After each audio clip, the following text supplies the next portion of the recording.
தேவனுடைய நாமம் மகிமைப்படுவதாக. இந்த காணொளியின் வாயிலாக உங்களை பார்ப்பதில், உங்களோடு தேவ வசனத்தை பகிர்ந்து கொள்வதில் மிகவும் சந்தோஷம் அடைகிறேன். கர்த்தர் தந்த இந்த வாய்ப்பை, தேவ வசனத்தை உங்களோடு பகிர்ந்து கொள்ள நான் முழு முயற்சியில் ஈடுபட்டு கொண்டிருந்த பொழுது அநேக தருணங்களை தேவன் கடந்து வரும்படியாக செய்தார். முக்கியமாக என்னுடைய ஆராய்ச்சியில் நான் செய்த முக்கியமான சில தருணங்களை 13 கோர்வையாக கோர்த்து உங்கள் மத்தியில் நான் வந்திருக்கிறேன். அதில் இன்றைய நாளிலும் நாம் பார்க்க போகிற தருணமானது ஒரு திகிலூட்டுகிற ஒரு தருணமாக இருக்கிறது. திகிலூட்டுகிற தருணம் என்றால், அந்த சிரமத்தில், அந்த இடத்தில் நாம் நின்று கொண்டிருந்தால் நம்முடைய நிலைமை எப்படி இருந்திருக்கும் என்று யோசிக்கும் பொழுது பயமாக இருந்தது. எனக்கு அன்பான தேவ பிள்ளைகளே, அதற்கு முன்பதாக நான் உங்கள் மத்தியில் ஒரு காரியத்தை சொல்ல விரும்புகிறேன். தேவன் இந்த உலகத்தில் வந்தார். நாம் பாவிகள் என்று தெரிந்தும் நமக்காக ஜீவனை கொடுத்தார். நாம் திரும்பவும் பாவம் செய்வோம் என்று அவருக்கு தெரியும். ஆனாலும் இந்த மனுக்குலத்துக்காக தேவன் பாவத்தை மன்னித்து நமக்கு மீட்பை கொடுத்த தேவனாயிருக்கிறார். ஒரு சிறிய நடந்த சம்பவம் எனக்கு ஞாபகம் இருக்கிறது. 1824 வருடம் மாண்டிசன் கண்ட்ரியில் ஒரு படுகொலை நடக்கிறது. அந்த படுகொலையின் பெயர் ஃபால் கிரீக் மாஸ்கரி அப்படிங்கிற அந்த படுகொலை. என்னவென்றால், ஒரு 6 ஆங்கிலேயர்கள் சேர்ந்து ஒரு 9 மியாமி இந்தியன்ஸை கொல்கிறார்கள். அதன் பிறகு அந்த ஆங்கிலேயர்கள் பிடிபடுகிறார்கள். அந்த 9 பேரில் 3 பெண்களும் 4 குழந்தைகளும் அடங்குவர். அந்த 6 ஆங்கிலேயர்களில் ஒரு முக்கியமான நபர் ஒருவர் இருக்கிறார். அவர் பெயர் ஜான் பிரிட்ஜ் ஜூனியர். அவருடைய தந்தையும் அந்த கொலையில் ஈடுபடுகிறார். ஜான் பிரிட்ஜ் சீனியர் அவருடைய பெயர். அவருடைய மாமாவும் இந்த கொலையில் ஈடுபடுகிறார். அந்த 6 பேரில் 3 பேர் முக்கியமான நபர்களாக இருந்தார்கள். அப்பொழுது இந்த ஜான் பிரிட்ஜ் ஜூனியர் தன்னுடைய தவறை உணர்ந்து, தன்னுடைய தப்பு நான் செய்துவிட்டேன் என்று கவர்னரிடம் அவர் மன்றாடுகிறார். அங்கிருந்து கவர்னரின் பெயர் பிரவுன் ரே என்று குறிப்பிடப்பட்டுள்ளது. அந்த கவர்னர் இவருடைய மன்னிப்பை சற்று காலம், நீண்ட நாட்களாக அதை அவர் ஏற்றுக்கொள்ளவே இல்லை. ஆனால் அந்த தண்டனை நாள் வருகிறது. John Bridge junior, John Bridge senior மற்றும் அவருடைய மாமா ஆண்ட்ரூ சேவியர் 3 பேரும் தூக்கு மேடைக்கு நேராக நிறுத்தி வைக்கப்படுகிறார்கள். இப்படி நின்று கொண்டிருக்கும் பொழுது முதலாவது ஜான் பிரிட்ஜ் சீனியரை தூக்கிலிடுகிறார்கள். அதன் பிறகு அவருடைய மாமாவை தூக்கிலிடுகிறார்கள். 3ஆவதாக ஜான் பிரிட்ஜ் ஜூனியரை தூக்கிலிடுகிற தருணம் வருகிறது. அவர் யோசித்து கொண்டிருக்கிறார், நம்மளுடைய வாழ்க்கை இதன் பிறகு ஒன்றுமில்லை, முடிந்து விட்டது. இதன் பிறகு என்னுடைய வாழ்க்கையில் வேறு எதுவும் இல்லை என்று அந்த தூக்கு மேடையின் முன்பாக நிற்கிறார். அதற்கு முன்பதாக அந்த கயிறு தொங்கவிடப்பட்டு கொண்டிருக்கிறது. அப்பொழுது எங்கிருந்தோ ஒரு நபர், பெயர் தெரியாத, நான் படிக்கும்போது ஸ்ட்ரேஞ்சர் அப்படின்னு படித்தேன், யாருன்னே தெரியாத ஒரு நபர் அவர்கிட்ட வந்து நீ யாருக்கு முன்னாடி நிற்கிற தெரியுமா அப்படின்னு சொல்லிட்டு ஒரு கேள்வியை கேட்குறார். உடனே யாருக்கு முன்னாடி அப்படின்னு கேட்கும்போது, ஒன்று உன்னை எல்லா விதத்திலும் காப்பாற்றக்கூடிய தேவன் உன் பக்கத்தில் இருக்கிறார். இன்னொன்று, உன்னை இப்போது கூட தூக்கிலிட அதிகாரமுடைய கவர்னர் பிரவுன் ரே கூட இருக்கிறார். 2 பேருக்கு முன்னாடி நின்றுட்டு இருக்கிற. ஆனால் உனக்கு கர்த்தர் கொடுத்த ஒரு அதிசயமான காரியம் என்ன என்று நான் உனக்கு சொல்கிறேன் கேள். உன்னுடைய வேண்டுதல் இவ்வளோ நாள் நிராகரிக்கப்பட்டது, ஆனால் இப்போது ஏற்றுக்கொள்ளப்பட்டது, நீ மன்னிக்கப்பட்டாய் என்று அந்த ஜான் பிரிட்ஜ் ஜூனியருக்கு சொல்லப்படுகிறது. ஜூன் 3ஆம் தேதி 1825 வருஷம், சரியாக 1 வருஷம் கழிச்சு இந்த சம்பவம். எனக்கு அன்பான தேவ பிள்ளைகளே, நாம் அந்த தூக்கு மேடையில் நிற்கும் பொழுது நம்முடைய நினைவு என்னவாக இருந்திருக்கும் யோசிச்சு பாருங்கள். நம்முடைய மனம் எவ்வாறு கலங்கி கொண்டிருக்கிறோம். அடுத்த நிமிடம் ஒன்றும் இல்லை, அடுத்த நிமிடம் எதுவுமே நடக்கிறதுக்கு இல்லை, அடுத்த நிமிடம் சிந்திக்க கூட முடியாது அப்படிங்கிற சூழ்நிலை நமக்கு என்னவாக இருந்திருக்கும். நான் உங்களை நினைத்து பார்க்க சொல்கிறேன். நீங்கள் சற்று கண்ணை மூடி நீங்கள் யோசிச்சு பாருங்கள். அப்படிப்பட்ட சூழ்நிலை நம்ம வாழ்க்கையில் இருந்தால் எப்படி இருக்கும்? அப்படிப்பட்ட சூழ்நிலையை இயேசு கிறிஸ்து வாழ்ந்த காலகட்டத்தில் எனக்கு ஒரு பெண்மணியை தெரியும், படித்தப்போ நான் தெரிஞ்சுக்கிட்டேன். அப்படிப்பட்ட சூழ்நிலையை கடந்து வந்த பெண்மணி. ஆம், உங்களுக்கு யாருக்காவது ஞாபகம் வருதான்னு தெரில, வந்துச்சுன்னா கமெண்டில் கூட நீங்கள் சொல்லுங்கள். அந்த பெண்மணி வேதாகமத்தில் இருக்கிறாள். வசனத்தை நான் சொல்கிறேன் கேளுங்க. யோவான் 8ஆம் அதிகாரம் 1 முதல் 11 வசனம் வரை நீங்கள் படித்தீர்கள் என்றால், விபச்சாரத்தில் கண்டுபிடிக்கப்பட்ட ஒரு ஸ்திரீ, 3ஆம் வசனத்தில் நான் படிக்கிறேன். அப்பொழுது விபச்சாரத்தில் கண்டுபிடிக்கப்பட்ட ஒரு ஸ்திரீ வேதபாரரும் பரிசேயரும் அவரிடத்தில் கொண்டு வந்து, போதகரே, இந்த ஸ்திரீ விபச்சாரத்தில் கையும் மெய்யுமாய் பிடிபட்டால் இப்படிப்பட்டவர்களை கல்லெறிந்து கொள்ள வேண்டும் என்று மோசே நியாயப்பிரமாணத்தில் நமக்கு கட்டளையிட்டிருக்கிறாரே, நீர் என்ன சொல்கிறீர் என்றார்கள். அவர் மேல் குற்றம் சுமத்துவதற்கான காரணம் உண்டாகும் பொருட்டு அவர்கள் சோதிக்கும்படி இப்படி சொன்னார்கள். இயேசுவோ குனிந்து விரலினாலே தரலை எழுதினார். இந்த ஸ்திரீயை பற்றி நாம் தெரிந்து கொள்கிறோம். இந்த ஸ்திரீயை பற்றி நாம் படிக்கும் பொழுது, இந்த ஸ்திரீயானவள் விபச்சாரத்தில் பிடிபட்ட ஸ்திரீயாக இருக்கிறாள். இங்க இந்த வேதபாரரும் பரிசேயரும் ஒரு திட்டம் தீட்டுகிறார்கள். இவர்களுக்கு 2 விஷயம் ஒன்று நடக்கணும். ஒன்று, இந்த ஸ்திரீ கொலை செய்யப்படணும். இன்னொன்று, இயேசு கிறிஸ்து இந்த மோசேயின் நியாயப்பிரமாணத்தை கடைபிடிக்கிறாரா இல்லையாங்கிறது இவங்க சோதித்து அறியணும். அதை வச்சு இயேசு கிறிஸ்துவை குற்றம் சாட்டணும். 2 விஷயம் நடக்கணும். அதுக்காக தான் இந்த ஸ்திரீயை கொண்டு வர்றாங்க. அந்த ஸ்திரீயோடைய மனநிலவு என்னவா இருக்கும் யோசிச்சு பாருங்க. இயேசு கிறிஸ்து நடுவில் நிற்கிறார், பக்கத்தில் அந்த ஸ்திரீ, சுற்றிலும் வசனம் சொல்லுது. அந்த வசனத்தை நான் அப்படியே சொல்கிறேன் பாருங்க. 9ஆம் வசனம் சொல்லுது பாருங்க. தங்கள் மனசாட்சியினால் கடிந்து கொள்ளப்பட்டு பெரியோர் முதல் சிறியோர் வரைக்கும் ஒருவராய் போய்விட்டார். அப்படி என்றால் அந்த கூட்டத்தில் யார் யார் இருக்கான்னு பாருங்க. பெரியோர் மாத்திரமல்ல, என்ன விஷயம் நடக்குதுன்னே தெரியாதவங்க கூட சின்ன பையன் கூட வந்து கல்லறிய நிற்கிறான் அந்த ஸ்திரீக்கு. அப்போ யோசிச்சு பாருங்க, அந்த ஸ்திரீயோடைய வாழ்க்கை முடிஞ்சிருச்சு ஏறக்குறைய. நான் இவ்வளோ நாள் செஞ்ச பாவத்தின் சம்பளம் எனக்கு வந்து விட்டது, இதுக்கப்புறம் ஒன்றுமே இல்லைங்கிற நிலைமையில் அந்த ஸ்திரீ இயேசுக்கு முன்பாக போடப்படுகிறாள் தான் சொல்லுவேன். நிற்க வைக்கப்பட்டால்னா இல்லை, போடப்படுகிறாள், தூக்கி எறியப்படுகிறாள். இயேசு இப்போது நியாயம் தீர்க்க வேண்டும், நியாயத்தை சொல்ல வேண்டும் என்று இவர்கள் எல்லோரும் காத்து கொண்டு இருக்கிறார்கள். நான் சொன்னல ஏற்கனவே ஒரு சம்பவம். தூக்கு மேடைக்கு முன்பாக அவன் நிற்கும்போது அவனுடைய மனம் எவ்வாறு யோசிச்சிருக்குமோ, அதை விட தூக்கு மேடையாவது எனக்கு தெரிஞ்சு அது மரணம் வந்து கிட்டத்தட்ட ஒரு 1/4 மணி நேரம் கூட அதில் நடக்காது. கல்லெறிந்து கொள்வது என்றால் அவர்கள் சாகும் வரை அவர்கள் மேலே கல் எறியப்பட்டுட்டே இருக்கும். எப்படிப்பட்ட சாவு! இதை படிச்சுட்டு இருக்கும்போது இன்னொரு விஷயம் நான் பிற்பாடு சொல்கிறேன், அதை பற்றி நம்ம ஆராய்ச்சி செய்வோம். இன்னொரு விஷயம் கவனித்தேன், பழைய ஏற்பாட்டில் இந்த பாவம், இந்த விபச்சாரம் என்பது மிகப்பெரிய பாவமாக கருதப்படுகிறது. விபச்சாரம், வேசித்தனம், காம விகாரம் இதெல்லாம் ரொம்ப கடிந்து கொள்கிற பாவமாக கருதப்படுகிறது. பழைய ஏற்பாட்டில் வசனம் சொல்லுகிறது பாருங்க. பழைய ஏற்பாட்டின் புஸ்தகத்தில் யாராவது ஒருத்தவங்க இந்த விபச்சாரத்தில் சிக்குண்டார்கள்னா அவர்கள் 2 பேருமே கொலை செய்யப்பட வேண்டும் அப்படின்னு சொல்லிட்டு வசனம் சொல்லுது. உபாகம புஸ்தகம் 22ஆம் அதிகாரம் 22ஆம் வசனத்தில் பாருங்க. புருஷனுக்கு விவாகம் பண்ணப்பட்ட ஸ்திரீயோட ஒருத்தவன் சயனிக்க கண்டுபிடிக்கப்பட்டால் அந்த ஸ்திரீயோட சயனித்த மனிதனும் அந்த ஸ்திரீ இருவரும் சாக வேண்டும், இப்படியே தீமை இஸ்ரவேலிலிருந்து விலக்க கடவாய் அப்படின்னு சொல்லிட்டு போட்டிருக்கு. லேவியராகம் 20ஆம் அதிகாரம் 10ஆம் வசனம் இவ்விதமாக கூறுகிறது. ஒருவன் பிறனுடைய மனைவியை விபச்சாரம் செய்தால் பிறன் மனைவியோட விபச்சாரம் செய்த அந்த விபச்சாரனும் அந்த விபச்சாரியும் கொலை செய்யப்படவர்கள். எனக்கன்பான தேவ பிள்ளைகளே, இங்கே ஒரு சம்பவம் நடக்குது பாருங்க. இந்த பெண்மணியை பிடிச்சிட்டாங்க. அப்போ இன்னொரு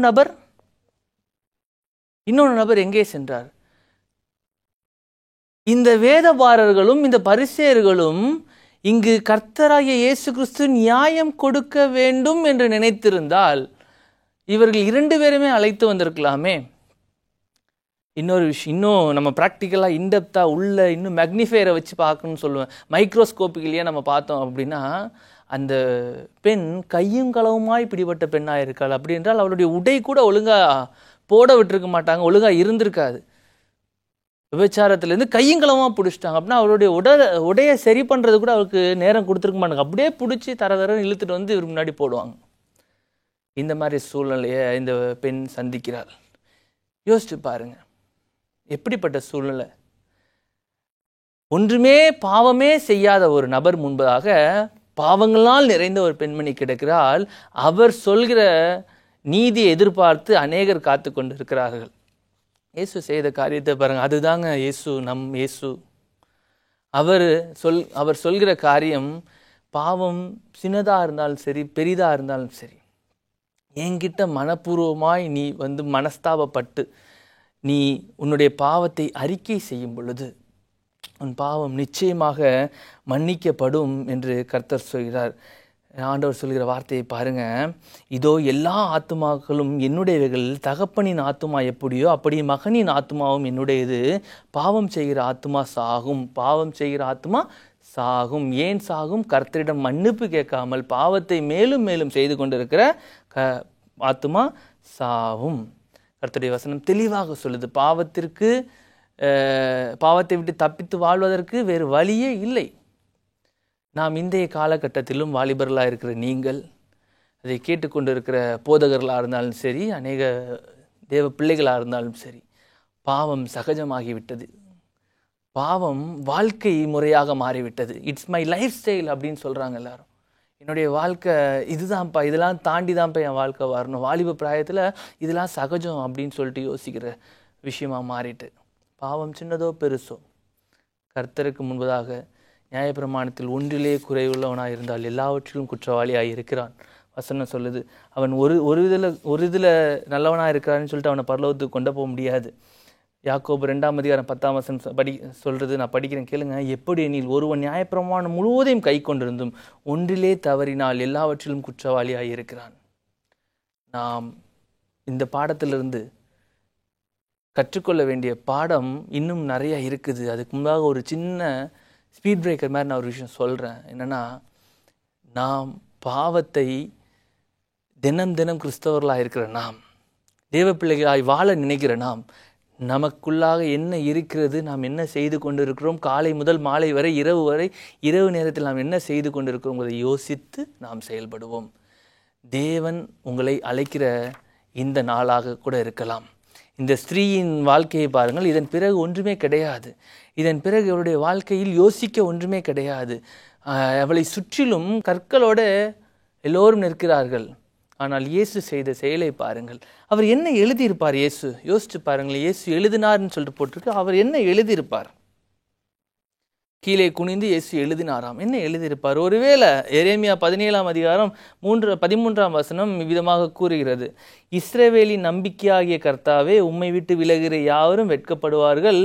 அவர்கள் ஜீவனுள்ள தண்ணீரின் ஊற்றாகிய கர்த்தரை விட்டு விலகி போனபடியால் உம்மை விட்டு அகன்று போகிறவர்களின் பெயர் புழுதியில் எழுதப்படும். இது எரேமியா சொன்ன தீர்க்க தரிசனம். ஒருவேளை இதை எழுதியிருப்பாரோ? அல்லது 10 கற்பனைகளை அம்மையாரோட புஸ்தகம், எலஞ்சுவேட் அம்மையாரோட புஸ்தகத்தை பார்க்கும்போது அவர் 10 கற்பனைகளையும் மற்ற காரியங்களையும் எழுதினார்னு போட்டுருவோம். ஆனால் இன்னும் இன்டெப்த்தாக பார்க்கணும்னா, ஒருவேளை அவர் லேவியராகமம் 20:10 எழுதியிருப்பாரோ, பிறனுடைய மனைவி விபச்சாரம் செய்தால் பிறனும் அவனுடைய மனைவியும் விபச்சாரத்துக்குள்ளான பெண்மணியும் கொலை செய்யப்படணும்னு சொல்லிட்டு, இல்லை என்றால் இவளுடைய பாவம் மன்னிக்கப்பட்டது என்று எழுதியிருப்பாரோ? தேவன் உங்களை மன்னிக்க சித்தமாக இருக்கிறார் என்றால், இந்த உலகம் உங்களை எப்படி பார்க்குது, உங்களை எப்போ தள்ளி விடலான்னு பார்க்குது, உங்களை எவ்வளவு தூரம் உங்கள் மேலே பழி சுமத்துது, அதெல்லாம் ஆண்டவர் பார்க்கவே மாட்டார். அவருக்கு தேவை உங்களுடைய ஆத்தும ரட்சிப்பு. எளிதாக நாம் வாலிப பிள்ளைகள் எளிதாக பாவத்தோடு நாம் விளையாடி கொண்டிருக்கிறோம். யோசேப்பை பற்றி நாம் படிக்கிறோம், சிம்சோனுடைய வீழ்ச்சியை பற்றி படிக்கிறோம், சிம்சோன் ஏன் விழுந்தான்னு படிக்கிறோம், தெலீலாளை பற்றி படிக்கிறோம், எல்லாம் படித்தோம். இந்த உலகத்தில் நம்ம வாழ்கிறது ரொம்ப கஷ்டம் அப்படின்னு சொல்லிட்டு வசனம் சொல்லுது, நமக்கும் தெரியுது. அதனால் நம்ம அந்த கஷ்டத்தோடு போராடுறதுக்கு நம்ம முயற்சி செய்யாமல், அந்த கஷ்டத்தை பழகிக்கிட்டு அந்த கஷ்டத்தை எப்படி லகுவாக்கலான்னு சொல்லிட்டு நம்ம முயற்சி செஞ்சு வாழ்ந்துட்டு இருக்கிறது மாதிரி இந்த காலம் இளைஞர்களும் சரி, வாழ்க்கை வாழ்கிற மக்களும் சரி வாழ்ந்து கொண்டிருக்கிறார்கள். எனக்கு அன்பான தேவ பிள்ளைகளே, உங்களுக்கு நான் ஒன்று சொல்லுகிறேன். என்னவென்றால், கர்த்தராகிய இயேசுவே உம் வாயினாலே அறிக்கையிட்டு தேவன் அவரை மரித்தோரிலிருந்து எழுப்பினார் என்று உன் இருதயத்தில் விசுவாசித்தால் ரட்சிக்கப்படுவாய். ஏனென்றால் தேவனை விசுவாசித்தாலே மாத்திரமே ரட்சிக்கப்படுவாய். ஆண்டவர் ஒரு நாள் நம்மளை பார்த்து கூப்பிடணும்ல, ஆவியும் மனவாட்டியுமே வாய்கிறார்கள், கேட்கிறவன் வாய் என்பான், தாகமாய் இருக்கிறவன் வரக்கடவன், விருப்பமுள்ளவன் ஜீவத்தை நீரை இலவசமாய் வாங்கி கொள்ள கடவன் சொல்லிட்டு ஆண்டவர் சொல்லுகிறார் வெளிப்படுத்த விசேஷத்தில். அதன் பிறகு இன்னொரு வசனம் யோவான் 3:16 நமக்கு எல்லாருக்கும் தெரிஞ்ச வசனம். இயேசு ஞானஸ்நானம் பெற்று ஜலத்தில் கரையேறின உடனே இதோ வானம் அவருக்கு திறக்கப்பட்டது, தேவ ஆவி புறாவை போல் இறங்கி தம்மேல் வருகிறதை கண்டார் அப்படின்னு சொல்லிட்டு நம்ம படிக்கிறோம். நம்மளால் ஒன்றும் கூடாதுங்க. நம்மளுடைய அவருக்கு முன்பதாக நான் அதிகமாக இந்த பிரசங்கங்களில் யூஸ் பண்ண ஒரு வார்த்தை, அவருக்கு முன்பதாக இயேசு என்கிற கண்ணாடிக்கு முன்பாக நம்ம போய் நின்னோன்னு வச்சிங்களேன், நம்மளை எவ்வளவு தூரம் நம்ம பாவிகள்ங்கிறது தெள்ள தெளிவாக நமக்கு புரிய வந்துடும். தேவனுக்கு முன்பதாக இப்போது இந்த சம்பவத்துக்கு வருவோமே. இந்த விபச்சாரத்தில் கையங்களமாய் பிடிப்பட்ட பெண்மணியை பற்றி நாம் இன்னும் கொஞ்சம் ஆழமாய் படித்து நம்ம முடித்துக்கொள்வோம். இந்த நேரத்திலும் இந்த விபச்சாரத்தில் பிடிப்பட்ட ஸ்திரீக்கு முன்பாக என்ன இருக்கிறது, என்ன சம்பவம் நடக்கிறது? திடீரென்று அவர் எழுத தொடங்கிய உடனே அவர் எழும்பி மறுபடியும் நிமிர்ந்து பார்த்து, உங்களில் எவனாவது ஒருவன் பாவம் செய்யாமல் இருந்தால் அவன் முதல் கல்லை எரிய கடவன் அப்படின்னு சொல்லிட்டு மறுபடியும் ஆண்டவர் ஐயா இயேசு கிறிஸ்து எழுத ஆரம்பிக்கிறார். எழுத ஆரம்பித்த உடனே திடீர்னு அந்த ஸ்திரீயும் முகம் குப்புற என்ன நடக்குதுன்னு சொல்லிட்டு பார்க்க கூட அவருக்கு தகுதி இல்லை, அவள் அதை பார்க்க விரும்பலை. ஏன்னா உலகத்தின் இரட்சகர், பாவமே இல்லாத மனிதருக்கு முன்பாக அந்த ஸ்திரீ தூக்கி எறியப்பட்டு இருக்கிறாள். அவள் குனிந்து இருக்கிறாள். சலசலன் சத்தம் என்னன்னா, கைகளில் எடுக்கப்பட்ட கற்கள் எல்லாம் கீழே விழுகின்றன. சலசலன் சத்தம் என்னென்றால், சாண்டில்ஸ் செப்பல், அவங்க போட்டிருந்த செப்பல் சத்தம்லாம் கொஞ்சம் கொஞ்சமாக அவளை விட்டு நகர்ந்து போகுது. நிமிர்ந்து இயேசு கிறிஸ்துவும் பார்க்குறார், இந்த பெண்மணியும் பார்க்குறார். சுற்றி இருந்தவங்க யாருமே இல்லை, கூட இயேசும் இந்த பெண்மணி மாத்திரம் இருக்கிற. இயேசு அந்த பெண்மணியை பார்த்து அழகாக கேட்பார். 10வது வசனத்தில் பாருங்களேன், மார்க் 8ஆம் அதிகாரம் 10ஆம் வசனத்தில், இயேசு நிமிர்ந்த அந்த ஸ்திரீயை தவிர வேறொருவரும் காணாமல், ஸ்திரீயே உண்மையில் குற்றம் சாட்டினவர்கள் எங்கே? ஒருவனாகிலும் உன்னை ஆக்கினைக்குள்ளாக தீர்க்கவில்லையா என்றார். அதற்கு அவள், இல்லை ஆண்டவரே என்றாள். அவர் அவளை நோக்கி, நானும் உன்னை ஆக்கினைக்குள்ளாக தீர்க்கிறதில்லை, நீ போ, இனி பாவம் செய்யாதே என்றார். இதுதான் நம்முடைய ஆண்டவர், நம்முடைய தேவாதி தேவன். இந்த உலகத்தில் சாத்தான் யோபு வாழ்க்கையில் நம்ம பார்த்தோம் அப்படின்னா, அவனுக்கு ஏன் அப்படி இருக்கான் அப்படின்னா, நீர் அவனுக்கு பாதுகாப்பை கொடுத்துருக்கு, அதனால் அவன் அப்படி இருக்கிறான். சரி, அவன் பாதுகாப்பை எடுக்கிறேன், நீர் அவனை தொட விடாமல் பண்ணியிருக்கிற, அதனால் அவன் அப்படி இருக்கிறான், நல்லா சந்தோஷமாக இருக்கிறான், நிலைச்சு இருக்கிறான். அப்போ நான் அதை எடுக்கிறேன், நீ முயற்சி பண்ணி பாரு அப்படின்னு சொல்லிட்டு ஆண்டவர் கொடுத்தார்ல. சாத்தானுடைய வேலையே என்னென்னா, குற்றம் சாட்ட வேண்டும், யாரையாவது பழி சுமத்த வேண்டும். இது எங்கிருந்து ஆரம்பிச்சு எப்படி மனிதர்களுக்குள்ளே வந்துச்சுன்னா, ஆதாம் துவங்கி இந்த காரியம் மனிதருக்குள்ளே வந்துருச்சு. எப்படின்னா, ஆதாம் பாவம் செய்தான், ஏவாளை குற்றம் சாட்டினான். ஏவாள் பாவம் செய்தால் சர்ப்பத்தை குற்றம் சாட்டினாள். சர்ப்பமோ சாத்தானை காட்டியது. இந்த காரியம், இந்த குற்றம் சாட்டுகிற காரியம், நாமும் சில நேரங்களில் நம்ம சூழ்நிலைகளை குற்றம் சாட்டி கொண்டு இருக்கிறோம்ல. நம்முடைய பாவங்கள்லேருந்து வெளியே வர நான் முயற்சி பண்ணுறேன், அல்லது என்னுடைய பாவம் என்னை விட்டு போகணும்னு நான் ஆசைப்பட்றேன். ஆனால் என்னுடைய சூழ்நிலை, என்னுடைய சந்தர்ப்பம், என்னுடைய ஆஃபீஸ், என்னுடைய வேலை என்னை இந்த பாவத்தோடு வெளியே வர விடாது அப்படின்னு சொல்லிட்டு இருக்கோம்ல. எனக்கு அன்பான தேவ பிள்ளைகளே, அவர் குற்றம் சாட்டுவதற்கு முன்பதாக, உங்களை குற்றம் சாட்டுகிற சாத்தானுக்கு முன்பதாக, அவர் நான் அவளுக்காக இரத்தம் சிந்தி உயிரை கொடுத்து அவளை மீட்டி விலைக்கிரயமாக நான் வாங்கி கொண்டேன் என்று தேவாதி தேவன், கர்த்தாதி கர்த்தர், நம்முடைய இரட்சகருமாகிய இயேசு நமக்காக முன்னின்று சாட்சி கொடுக்கிறார். அவர் கரம் நீட்டுகிறார் என்று உங்களுக்காக, உங்களை நோக்கி பார்க்கிறார். என் மகளே, என் மகனே, என்னிடம் வந்துவிடு. உன் பாவம் எவ்வளவு அழுக்கான கந்தையாக இருந்தாலும், மேற்குக்கும் கிழக்குக்கும் எவ்வளவு தூரமோ அவ்வளவு தூரமாக உன் பாவத்தை நான் தூக்கி எறிகிறேன் என்று கர்த்தராகிய தேவன் உங்களை நோக்கி அழைக்கிறார். நாம் கரம் நீட்ட நீங்கள் ஆசையோடு ஆவலோடு இருக்கிறீர்களா? நாம் இதற்கு முன்பதாக படித்த பாடங்களில் மனத்தாழ்மை நமக்கு இருக்க வேண்டும். நாம் அநேக காரியங்களில் தேவனுக்கு முன்பாக சரணடைய வேண்டும். எப்படிப்பட்ட சூழ்நிலையும் தேவனுக்கு முன்பாக நாம் அமர வேண்டும் என்று நாம் பார்த்தோம். இந்த கடைசி காலகட்டத்தில் பாவ மன்னிப்பு இல்லை என்றால் நமக்கு இரட்சிப்பில்லை. பாவ மன்னிப்பு இயேசுவால் மாத்திரமே கொடுக்க முடியும். பாவ மன்னிப்பை தேவனால் மாத்திரமே கொடுக்க முடியும். நாம் தேவனிடம் அறிக்கை செய்து, தேவனிடம் நாம் முழங்காற்படியிட்டு புதிய வாழ்வை நாம் பெற்றுக்கொள்வோம். புதிய வாழ்வு என்றால் it's not a kind of transforming. எப்படின்னா, இது நம்மை உருமாற்றுகிற புதிய வாழ்வை அல்ல. It's a kind of regeneration. நம்மளை திரும்பவும் ஆரம்பத்திலிருந்து நம்மளை துவக்குகிற புதிய வாழ்க்கை கர்த்தரிடம் உள்ளது. டிரான்ஸ்ஃபார்மிங் அப்படின்னா நம்மகிட்ட இருக்கிறத அப்படியே டிரான்ஸ்ஃபார்ம் பண்ணுறது அப்படின்னு சொல்லுவாங்க. நம்மகிட்ட இருக்கிறத அப்படியே ஷேப் பண்ணி ஒரு உருவத்துக்கு கொண்டு வர்றது. ஆனால் கர்த்தரிடம் உள்ள புதிய வாழ்க்கை டிரான்ஸ்ஃபார்மிங் வாழ்க்கை அல்ல. அடுத்த பாடத்தில் இதை பற்றி நம்ம தெரிஞ்சுக்க போகிறோம். புதிய வாழ்க்கை என்றால் என்னன்னு. ஸோ புதிய வாழ்க்கையை தேவன் தர சித்தமாக இருக்கிறார். ஆண்டவர் இந்த மகளை பார்த்து அழகாக சொல்கிறார்ல, நீ எழுந்து போ, பாவம் செய்யாதே, நானும் உன்னை குற்றம் சுமத்துவதற்கோ அல்லது உன்னை தண்டனை கொடுத்துக்கோ நான் வரல, உன்னை மீட்கவே நான் வந்தேன் அப்படின்னு சொல்லிட்டு நம்ம பார்க்குறோம்ல. 2 கொரிந்தியர் 5ஆம் அதிகாரம் 17ஆம் வசனம் விதமாக கூறுகிறது, கிறிஸ்துவனுடைய அன்பு எங்களை நெருக்கி ஏவுகிறது, ஏனென்றால் எல்லோருக்காகவும் ஒருவரே மரித்திருக்க எல்லோரும் மரித்தார்கள் என்றும். எனக்கு அன்பான தேவப்பிள்ளை, அவருடைய அன்பு நம்மை நெருக்கி ஏவ வேண்டும். அவருக்குள்ளாக நாம் சில பாவங்களை செய்து கொண்டிருக்கும் போது அவருக்கு நேராக அவருடைய அன்பு நமக்கு நெருக்கி ஏவ வேண்டும். ஒரு சின்ன சம்பவம் எனக்கு நினைவுக்கு வருகிறது. கென்டக்கி அப்படிங்கிற ஒரு பகுதியில் ஒரு வாலிபன், காலேப் அவன் பேர். அந்த வாலிபன் சிறைச்சாலையில் ரொம்ப வருஷமாக இருக்கிறான். இவனுடைய நடத்தையை பார்த்த அந்த சிறைச்சாலை அதிகாரி ஒரு நாள் கிட்டத்தட்ட சுமார் 10 வருடங்கள் கழித்து இவனை பார்த்து பெயர் தப்பாக அழைக்கிறாரு. ரூபன் அப்படின்னு சொல்லிட்டு அவனை பார்த்து கூப்பிட்றாரு. அவருக்கு அவனுடைய பெயர் சரியாக ஞாபகம் இல்லை. ரூபன் அப்படின்னு சொல்லிட்டு கூப்பிட்டோன்னே இவன் என்னையான்னு சொல்லிட்டு இப்படி திரும்பி பார்க்குறான். திரும்பி பார்க்கும்போது அவன் பின்னாடி யாரும் இல்லை, அவனை கையை நீட்டி கூப்பிட்றாரு. காலேப் இங்க வா, உனக்கு விடுதலை கிடச்சிச்சு, நீ வெளியே போகலாம் அப்படின்றார். உடனே இந்த காலேப் அவனை பார்த்துட்டு அந்த மன்னிப்பு பெற்றுக்கொண்ட அந்த கடிதத்தையும் அவன்கிட்ட கொடுக்குறாரு. இந்த காலேப் இப்படி பார்க்குறான். பார்த்துட்டு என்ன பண்ணுறான் அப்படின்னா, எனக்கு எதுக்கு இந்த மன்னிப்பு, என்னை நீங்கள் விடுதலை செஞ்சீங்கன்னா முதலாவது நான் செய்ய போகிற காரியம், எனக்கு தண்டனை கொடுத்த ஜட்ஜை நான் போய் என்ன பண்ணுவேன், சுட்டு கொல்லுவேன் அப்படின்றான். உடனே அவனே என்ன பண்ணுறான், அந்த மன்னிப்பு கடிதத்தை வாங்கி கிழிச்சு போடுறான்.